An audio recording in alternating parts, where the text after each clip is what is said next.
Alors, c'est une vidéo pour montrer ma bande dessinée, l'opération Schnout. Alors, la première étape, c'est de faire le scénario. Cette fois-ci, j'ai fait le scénario différemment, c'est-à-dire j'ai dessiné le scénario au fur et à mesure. Je faisais une case après l'autre, là. Donc, ça n'a ni queue ni tête. Ben, ni queue ni tête. C'est-à-dire, c'est pas parfait, là. Je cherche.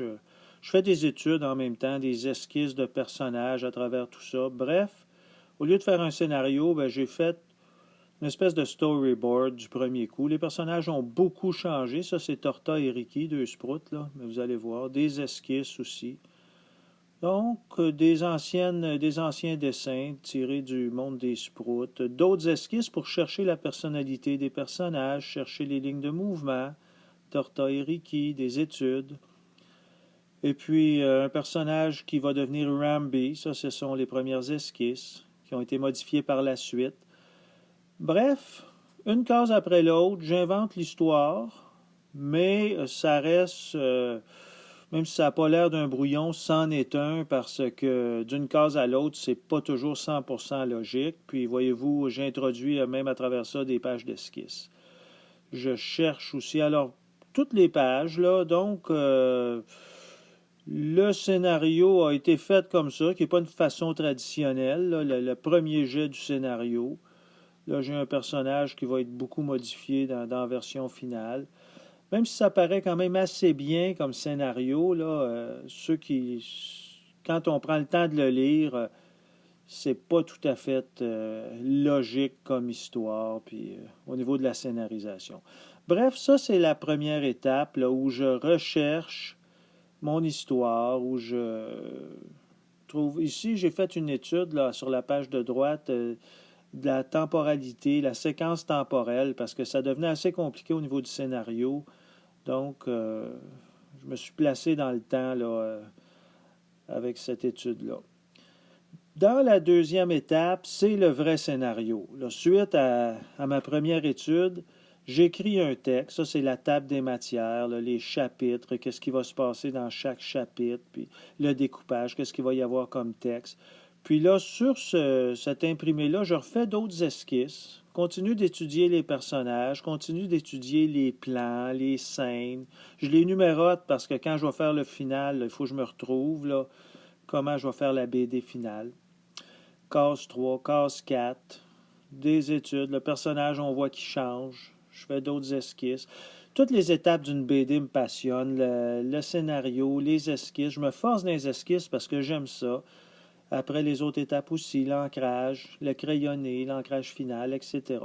Donc ça, c'est le scénario. Et puis suite à ça, il y a une autre étape, c'est que je fais un crayonné à mine, puis je le fais photocopier pour le faire lire par des amis et des proches pour me dire, qui me disent est-ce que c'est logique ou il y a des incongruités dans la BD.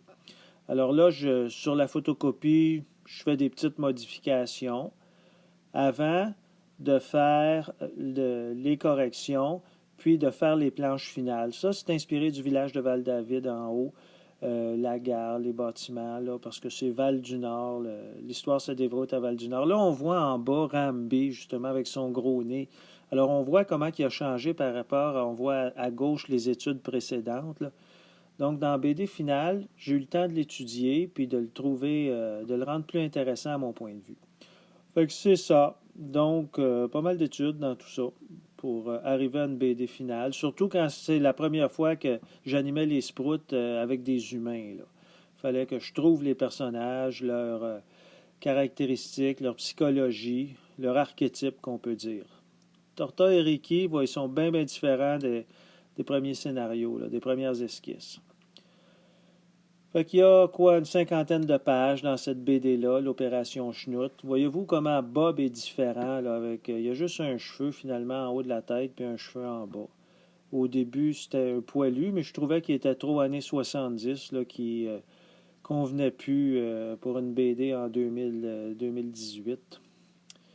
Quoi d'autre? Les changements qu'on montre à l'écran sont évidents.